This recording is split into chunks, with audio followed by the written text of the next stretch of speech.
Doctor BR Ambedkar Konaseema జిల్లా కాట్రేనికోనకు చెందిన వ్యాపారి బండారు దొరబాబుకు చెందిన చిలుక ఎట్టకేలకు దొరికింది.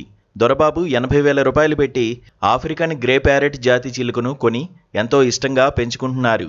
స్వగ్రామం కొత్తపాలెంలోని ఇంట్లో పెంచుకుంటున్న ఆ చిలుక 10 రోజుల క్రితం ఎగిరిపోయి తిరిగి రాలేదు. వారం రోజులుగా తీవ్రంగా గాలించారు. ఆదివారం అయినవిల్లి మండలం మాగంలో ఓ వ్యక్తి వద్ద ఉన్న ఈ చిలుకను మరో యువకుడు స్వాధీనం చేసుకుని దొరబాబుకు విషయం చెప్పారు. అక్కడికి వెళ్లి చిలుకను ఇంటికి తెచ్చుకున్న దొరబాబు తాను ఎంతో ఇష్టంగా పెంచుకున్న చిలుక దొరకడం పట్ల సంతోషం వ్యక్తం చేశారు. నీ పేరేంటి? చెప్పు. నీ పేరేంటి? నీ పేరేంటి? ఒక్కవా నువ్వు? నేను చెప్పను.